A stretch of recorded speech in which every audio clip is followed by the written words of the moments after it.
مسلمانوں اور مشرکین قریش کے درمیان جو تیسری جنگ لڑی گئی وہ غزوہ خندق تھی۔ یہ جنگ مدینے میں لڑی گئی اور مشرکین قریش یہ جنگ ہر صورت میں جیتنا چاہتے تھے، اسی لیے انہوں نے مدینے میں موجود یہودیوں سے اتحاد کر لیا۔ مگر یہودی مدینے میں کیا کر رہے تھے، اس کے لیے ہمیں 3500 سال پیچھے جانا ہوگا۔ فلسطین اور اسرائیل کے بیچ یہ جو لڑائی چل رہی ہے یہ آج کی لڑائی نہیں ہے، یہ تقریباً 3500 سال پرانی لڑائی ہے۔ بنی اسرائیل جن کو آج یہودی بھی کہا جاتا ہے یہ حضرت یعقوب کے شجرہ نسب سے ہیں۔ حضرت یعقوب علیہ السلام حضرت اسحاق علیہ السلام کے بیٹے ہیں اور حضرت اسحاق علیہ السلام ابراہیم علیہ السلام کے بیٹے ہیں۔ یہودیوں کی مقدس کتاب تورات میں صاف الفاظ میں لکھا ہے کہ فلسطین کی سرزمین اولاد ابراہیم کی ہے، تو اس حساب سے تو یہودیوں کی بات بالکل درست ہے۔ مگر حضرت ابراہیم علیہ السلام کے 2 بیٹے تھے، جن میں سے ایک حضرت اسماعیل علیہ السلام جن کے شجرہ نسب سے آپ صلی اللہ علیہ وسلم کی پیدائش ہوئی، اور دوسرے بیٹے حضرت اسحاق علیہ السلام ہیں جن کے شجرہ نسب سے حضرت یعقوب علیہ السلام کی پیدائش ہوئی۔ حضرت یعقوب علیہ السلام کا لقب اسرائیل تھا اور ان کو عبرانی اور انگلش زبان میں جیکب کہا جاتا ہے۔ 3000 سال پہلے مصر کے صحرا میں ایک قوم بھٹکتی ہوئی پہنچی تھی، مگر اس قوم کو اللہ نے سزا کے طور پر یہاں پھینکا تھا۔ یہ قوم یہود تھی جنہیں ہم آج یہودی کہتے ہیں۔ اللہ نے موسیٰ علیہ السلام کو اس قوم کے پاس بھیجا تھا تاکہ وہ اس قوم کو فرعون سے آزادی دلوائے۔ فرعون سے آزادی کے بعد موسیٰ علیہ السلام کی قیادت میں یہ قوم فلسطین کی جانب گامزن تھی۔ فرعون سے موسیٰ علیہ السلام نے قوم بنی اسرائیل کو کس طرح آزاد کروایا یہ آپ سب جانتے ہیں۔ بہرحال فلسطین پر ایک اور بادشاہ کی حکومت تھی۔ موسیٰ علیہ السلام نے قوم بنی اسرائیل کو کہا کہ جنگ کے لیے تیار ہو جاؤ، تمہیں اس بادشاہ سے جنگ لڑنی ہے۔ مگر قوم بنی اسرائیل نے جنگ کرنے سے منع کر دیا اور کہا کہ آپ اور آپ کا خدا ان سے جنگ کریں۔ اللہ نے سزا کے طور پر انہیں صحرائے سینا میں پھینک دیا۔ موسیٰ علیہ السلام کے ساتھ 40 سال صحرا میں نکالنے کے بعد بنی اسرائیل نے یوشع علیہ السلام کی قیادت میں فلسطین کا رخ کیا۔ حضرت یوشع یوسف علیہ السلام کی اولاد میں سے ہیں۔ بنی اسرائیل نے فلسطین کو فتح کر لیا، مگر کچھ ہی عرصے کے بعد ان سے یہ جگہ چھن گئی، اور تقریباً 300 سال بعد حضرت داؤد علیہ السلام کی قیادت میں بنی اسرائیل نے فلسطین کو دوبارہ فتح کر لیا۔ حضرت داؤد علیہ السلام کو ڈیوڈ کہا جاتا ہے انگلش زبان میں اور ہبرو زبان میں۔ حضرت داؤد علیہ السلام کے بعد ان کے بیٹے حضرت سلیمان علیہ السلام یہاں کے بادشاہ بنے۔ سلیمان علیہ السلام کو انگلش اور ہبرو میں سولومن کہا جاتا ہے۔ سلیمان علیہ السلام نے یہاں ایک عبادت کی جگہ بنوائی جسے ہیکل سلیمانی یا انگلش میں فرسٹ ٹیمپل کہا جاتا ہے۔ حضرت سلیمان علیہ السلام کے پردہ فرمانے کے بعد ان کے بیٹے رحمان بادشاہ بنے، مگر بیبیلونین سلطنت کے بادشاہ بخت نصر نے اسرائیل پر حملہ کر دیا اور یہودیوں کے فرسٹ ٹیمپل کو تباہ کرنے کے بعد اس یہودا قوم یعنی یہودی قوم کو غلام بنا کر عراق لے گیا۔ 150 سال بعد سائرس نے بیبیلونین سلطنت پر حملہ کر دیا۔ سائرس کو ہی مورخ ذوالقرنین کہتے ہیں۔ ذوالقرنین نے یہودی قوم کو آزاد کر دیا اور ان کو واپس فلسطین جانے کی اجازت دے دی۔ یہودی قوم نے واپس اپنا ٹیمپل بنایا اور یہ ٹیمپل اسی جگہ بنایا جہاں فرسٹ ٹیمپل تھا، اور اسی ٹیمپل کو سیکنڈ ٹیمپل کا نام دیا گیا۔ یہودی قوم میں ایک اور نبی کی پیدائش ہوئی اور یہ حضرت عیسیٰ علیہ السلام تھے، مگر یہودیوں نے حضرت عیسیٰ علیہ السلام کو ماننے سے انکار کر دیا، مگر ایک اور گروہ نے ان کو اللہ کا بیٹا مان لیا اور یہ گروہ بعد میں عیسائی کہلائے۔ یہودی قوم نے حضرت عیسیٰ علیہ السلام کو صلیب پر لٹکا دیا، مگر ہم مسلمانوں کا یقین ہے کہ اللہ تعالیٰ نے حضرت عیسیٰ علیہ السلام کو زندہ آسمان پر اٹھا لیا۔ رومن شہنشاہ نے عیسائیت قبول کر لی تھی اور اب وہ حضرت عیسیٰ علیہ السلام کا بدلہ لینے کے لیے فلسطین کی جانب بڑھا۔ رومن فوج اس وقت بہت طاقتور فوج تھی۔ یہودیوں نے اس فوج کا مقابلہ کرنے کی کوشش کی مگر وہ لوگ ناکام ہو گئے۔ رومن شہنشاہ نے یہودیوں کے سیکنڈ ٹیمپل کو تباہ کر دیا جو ذوالقرنین نے بنوایا تھا، مگر اس کی جگہ ایک دیوار رہ گئی تھی، اسے دیواریں گریا کہتے ہیں۔ رومن شہنشاہ نے یہاں پر ایک چرچ بنوایا، اور اس چرچ کی اہمیت کتنی ہے اس کا اندازہ آپ اس بات سے لگا لیں کہ عیسائیوں کا ماننا ہے کہ حضرت عیسیٰ علیہ السلام کی والدہ بی بی مریم اسی جگہ حاملہ ہوئی اور اسی جگہ ہی چرچ بنوایا گیا۔ یہودی رومن فوج سے بھاگتے ہوئے دنیا کے مختلف حصوں میں آباد ہو گئے، کچھ لوگ غاروں میں رہنے لگے اور انہی میں سے کچھ لوگ مدینہ آ گئے۔ آپ صلی اللہ علیہ وسلم معراج کے سفر پر اسی سرزمین سے روانہ ہوئے تھے۔ اس سرزمین پر الاقصی مسجد بھی موجود ہے جو مسلمانوں کا قبلہ اول کہلاتا ہے۔ اب اس جگہ کی اہمیت کا آپ کو اندازہ ہو گیا ہوگا۔ ایک جانب دیوار گریہ، ایک جانب مسجد اقصی اور ایک جانب ڈوم آف دی راک۔ کہا جاتا ہے کہ ڈوم آف دی راک اسی جگہ بنی ہوئی ہے جہاں ایک پہاڑی سے آپ صلی اللہ علیہ وسلم معراج کے سفر پر گئے، اور ایک جانب عیسائیوں کا چرچ۔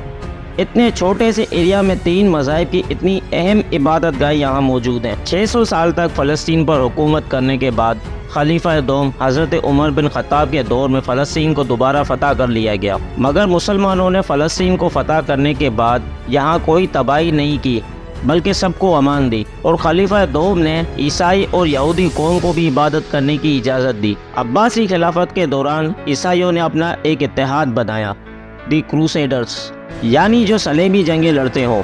عیسائیوں نے فلسطین فتح کرنے کے بعد مسلمانوں اور یہودیوں کا قتل عام کر دیا اور تمام عمارتوں کو آگ لگا دی۔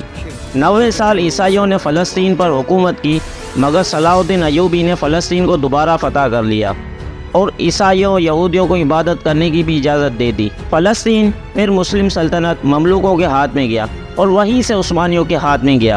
خلافت عثمانیہ تک فلسطین میں امن رہا، مگر فرسٹ ورلڈ وار یعنی جنگ عظیم اول میں عثمانی سلطنت ہار گئی اور یہیں سے فلسطین اور اسرائیل کا مسئلہ شروع ہو گیا۔ مگر کیسے؟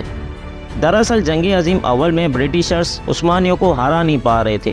عثمانی سلطنت ایک طاقتور سلطنت اور آزاد سلطنت تھی۔ برِ صغیر میں جو مسلم سلطنت تھی وہ نام کی ہی تھی، کیونکہ حکومت تو انگریزی کر رہے تھے۔ اس جنگ میں یہودی انگریزوں کا ساتھ دے رہے تھے، کیونکہ انگریزوں اور یہودیوں کے بیچ اتحاد ہو گیا تھا کہ فتح کی صورت میں یہودیوں کو ان کا ہولی لینڈ واپس مل جائے گا۔ جب انگریزوں کو احساس ہو گیا کہ وہ عثمانیوں کو ہرا نہیں سکتے تو انہوں نے اپنا پرانا حربہ آزمایا، ڈیوائڈ اینڈ رول کا۔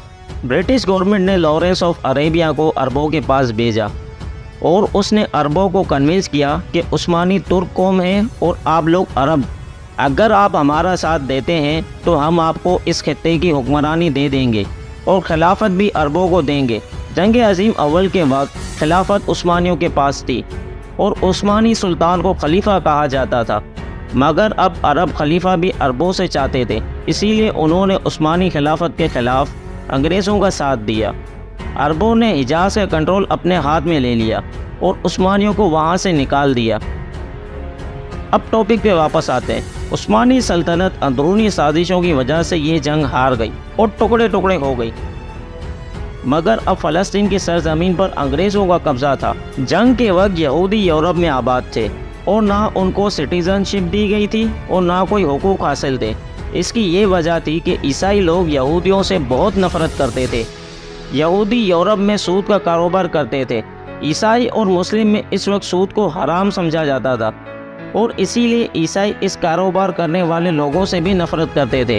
سود کے کاروبار کرنے کی وجہ سے عیسائی لوگ یہودیوں سے بہت نفرت کرتے تھے اور یہودیوں پر عیسائیوں نے بھی بہت ظلم کیا تھا۔ ان کے مال کو لوٹ لیتے تھے، ان کو رہنے کی جگہ میسر نہ تھی، اور یہ سب آپ کو بتانے کے پیچھے مقصد یہ ہے کہ آپ یورپ کا اندازہ لگا سکیں کہ یہ کیسے لوگ ہیں جو آج فلسطین میں یہودیوں کے ساتھ ہمدردی دکھا رہے ہیں، مگر ماضی میں انہوں نے اس قوم پر ظلم کیا۔ خیر، ٹاپک پہ واپس آتے ہیں۔ فلسطین پر قبضہ کرنے کے بعد اب انگریزوں کی باری تھی یہودیوں کے ساتھ کیا ہوا وعدہ پورا کرنے کی۔ یہودیوں اور انگریزوں کے درمیان جو معاہدہ ہوا تھا اس کا نام تھا بالفور ڈکلیریشن۔ اب اس معاہدے پہ عمل کرتے ہوئے انگریزوں نے یہودیوں کو فلسطین کی سرزمین پر بسانا شروع کر دیا، مگر کچھ ہی عرصے بعد جنگ عظیم دوم شروع ہو گئی اور ہٹلر نے دھڑا دھڑ یہودیوں کو مارنا شروع کر دیا۔ ہٹلر کے ڈر سے یہودیوں نے فلسطین کا رخ کیا اور یہاں آ کر مزید آباد ہونا شروع ہو گئے۔ اس وقت تک بھی انگریز حکومت فلسطین پر حکومت کر رہی تھی اور عرب لوگ بس ان کا منہ ہی دیکھتے رہ گئے۔ جنگ عظیم دوم کے بعد عالمی سطح پر ایک ادارہ بنایا گیا اور اس ادارے کو اقوام متحدہ کا نام دیا گیا، جس کا مقصد تیسری عالمی جنگ ہونے سے روکنا تھا۔ انگریز حکومت یعنی برطانوی حکومت نے بالفور ڈکلیریشن اقوام متحدہ میں پیش کر دیا اور یہودیوں کے لیے ایک نئی ریاست بنانے کی بات کی۔ اقوام متحدہ کی ایک ٹیم نے فلسطین کا دورہ کیا اور اس ٹیم کا کام فلسطین اور اسرائیل کو ڈیوائڈ کرنا تھا۔ فلسطین میں اب بھی مسلم آبادی اکثریت میں تھی اور یہودی آبادی کم تھی۔ اسی طرح جو فلسطین کی زمین تھی 94% مسلمانوں کے پاس تھی اور 6% یہودیوں کے پاس تھی، مگر اقوام متحدہ نے جس طرح اس خطے کو ڈیوائڈ کیا وہ بہت حیران کن تھا۔ آپ میپ میں دیکھ سکتے ہیں، یہ بٹوارے سے پہلے کا فلسطین ہے جو گرین کلر میں ہے، اور وائٹ کلر میں یہودی آبادی ہے۔ مگر بٹوارے کے بعد کا میپ دیکھیں، بہت شوکنگ رزلٹ ملے گا۔ اقوام متحدہ نے وہ علاقے بھی یہودیوں کو دے دیے جہاں ان کی آبادی تھی ہی نہیں۔ غزہ اسٹرپ اور ویسٹ بینک کا علاقہ اور کچھ علاقے فلسطین کو دیے گئے۔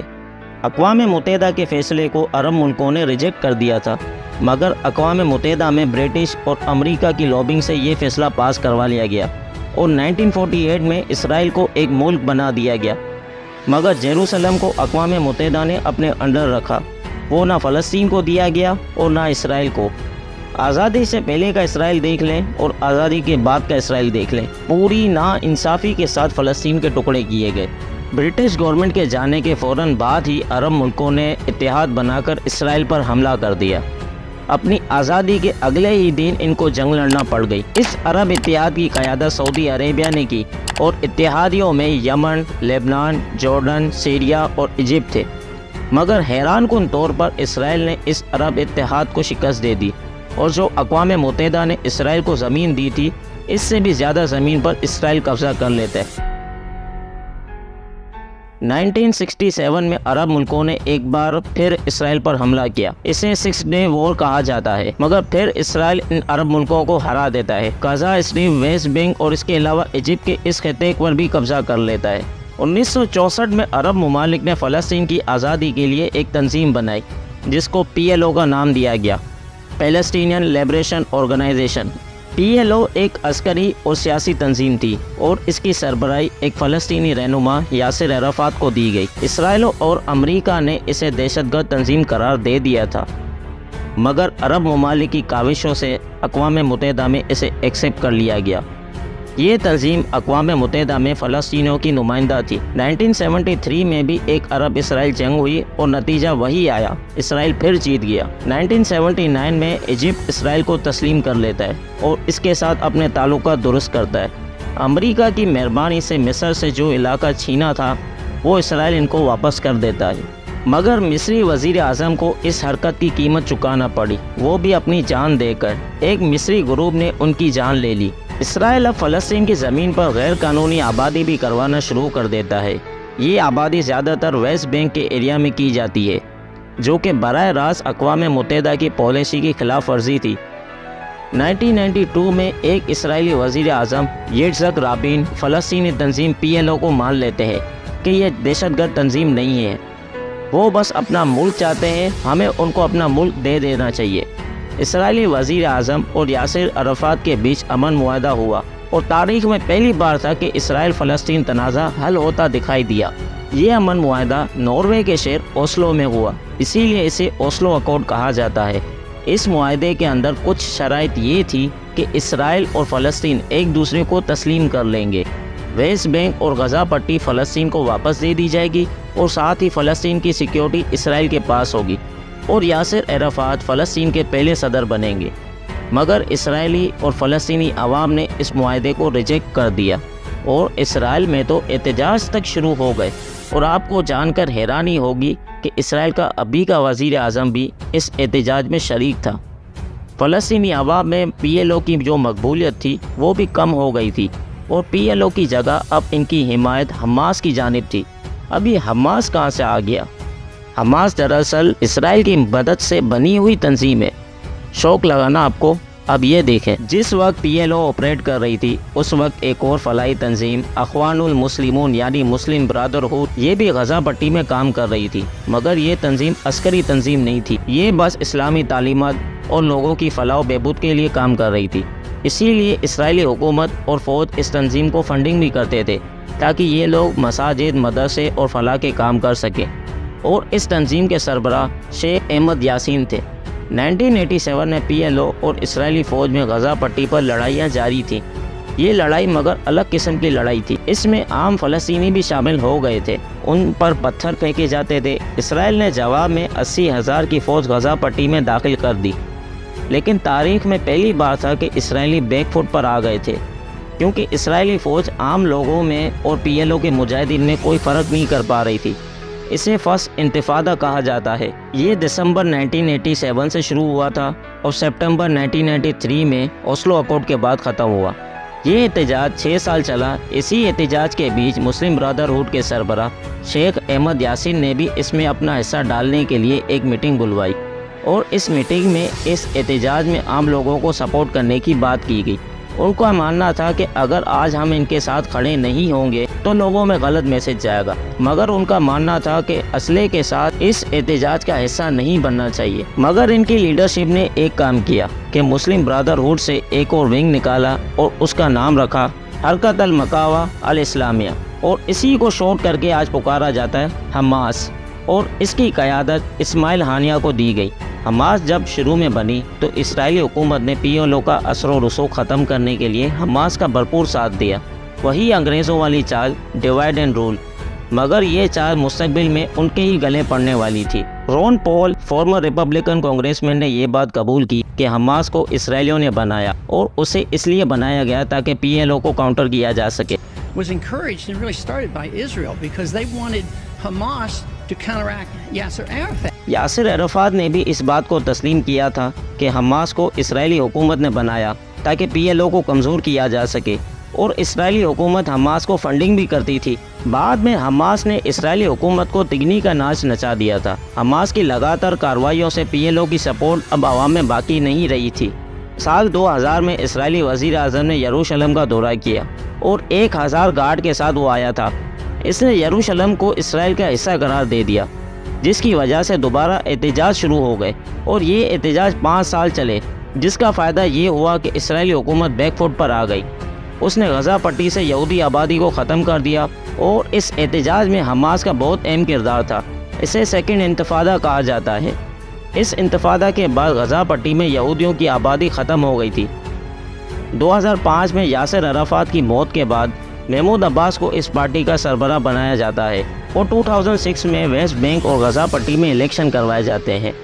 اسرائیل اور امریکہ بالکل نہیں چاہتے تھے کہ یہ الیکشن حماس جیتے، تو یقین تھا کہ PLO کی پارٹی یہ الیکشن جیت جائے گی، مگر جب رزلٹ آتا ہے تو 132 سیٹوں میں سے حماس 74 سیٹ جیت جاتی ہے۔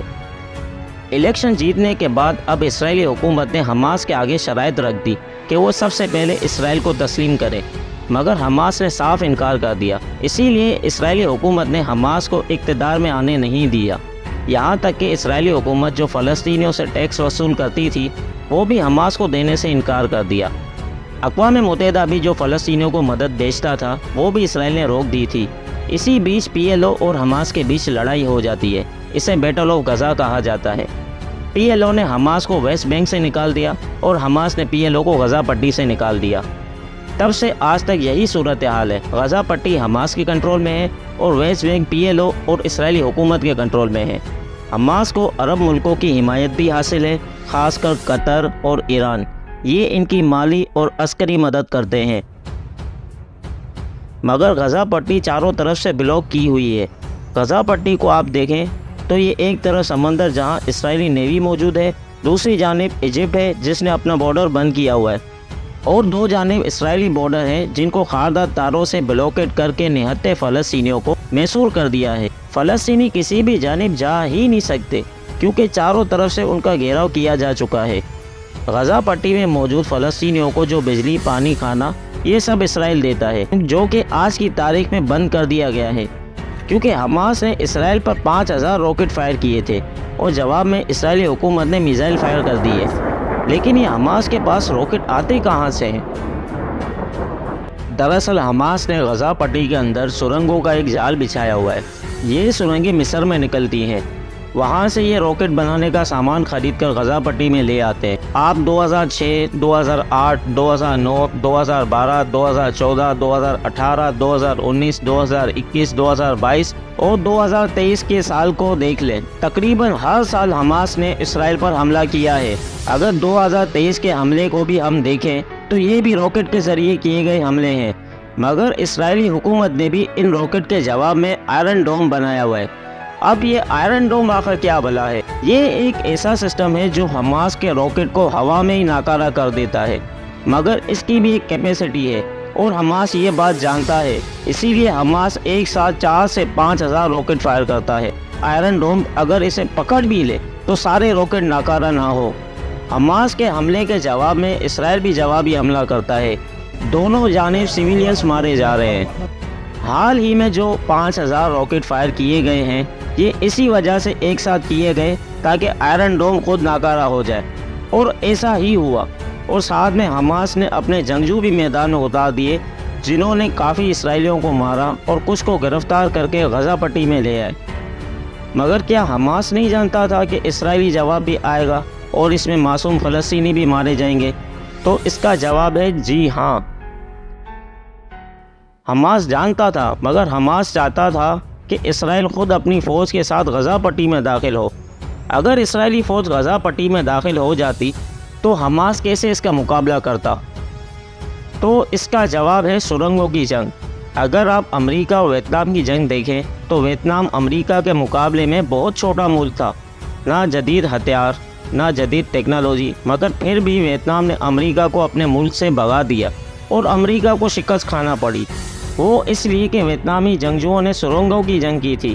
وہ سرنگوں میں چھپے رہتے تھے اور موقع ملتا ہی امریکی فوجیوں پر حملہ کر کے واپس سرنگوں میں چھپ جاتے تھے۔ یہ سرنگیں چوڑائی کے حساب سے اتنی چھوٹی ہوتی تھی کہ امریکی ان سرنگوں میں داخل نہیں ہو پاتے تھے۔ اگر کوئی ان سرنگوں میں داخل ہو بھی جاتا تو سرنگوں میں ویتنامی فوج نے ٹریپ بچھائے ہوتے۔ یہ سرنگیں اتنی طویل تھی کہ ایسا لگتا تھا کہ زمین کے نیچے ایک پورا شہر بسا ہوا ہو۔ امریکہ نے اس کے جواب میں کمزور جسامت والے فوجیوں کی ایک یونٹ بنائی اور ان کو ٹریننگ دی۔ یہ فوجی ٹنل میں اتر کر ویتنامی فوجوں سے مقابلہ کرتے تھے۔ ان کو ٹنل ریٹس کہا جاتا تھا، مگر یہ فوجی ویتنامی فوج کا مقابلہ نہیں کر پائے۔ وجہ یہ تھی کہ ان ٹنلز کے اندر اتنے جال ہوتے تھے اور اس کے علاوہ سانپ، بچھو۔ امریکی فوجی ٹنلز کے اندر اب مرنے لگے تھے۔ سب سے بڑا مسئلہ ان کی لاشوں کا ہوتا تھا۔ ٹنلز کے اندر سے ان کی لاشیں نکالنا بھی آسان کام نہ تھا۔ امریکہ نے 1973 میں ویتنام سے فوج اپنی نکال دی۔ یہ آپ تصویر میں دیکھ سکتے ہیں، یہ آخری امریکی ہیلی کاپٹر ہے جو ویتنام سے جانے کو تیار ہے۔ بہرحال حماس نے ویتنام سے زیادہ طویل سرنگیں بنائی ہوئی ہیں۔ یہ سرنگیں جدید ٹیکنالوجی سے بنی ہوئی ہیں۔ حماس نے جب اسرائیل پر راکٹ حملے کیے تو امریکہ اسرائیل کی مدد کو آ گیا اور غزہ پٹی پر اپنے 2 بحری بیڑے کھڑے کر دیے۔ آخر امریکہ کو اس جنگ میں آنے کی ضرورت کیوں پڑی؟ اس کی وجہ ہے ایران۔ ایران حماس کے ساتھ کھڑا ہے اور ان کی بھرپور مدد کر رہا ہے۔ امریکہ کو امید تھی کہ ایران بھی اس جنگ میں کود جائے گا، اسی لیے امریکہ نے اپنے بحری بیڑے غزہ پٹی پر کھڑے کر دیے۔ چین اور روس بھی اس پر خاموش نہیں ہیں، انہوں نے بھی اپنے بحری بیڑے میڈیٹرینین سی میں کھڑے کر دیے ہیں، اور روس کی تو لبنان میں بیسز بھی ہیں۔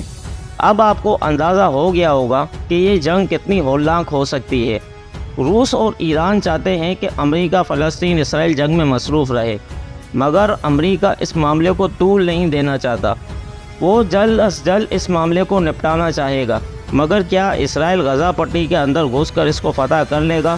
مجھے تو نہیں لگتا کہ اسرائیل ایسا کرے گا۔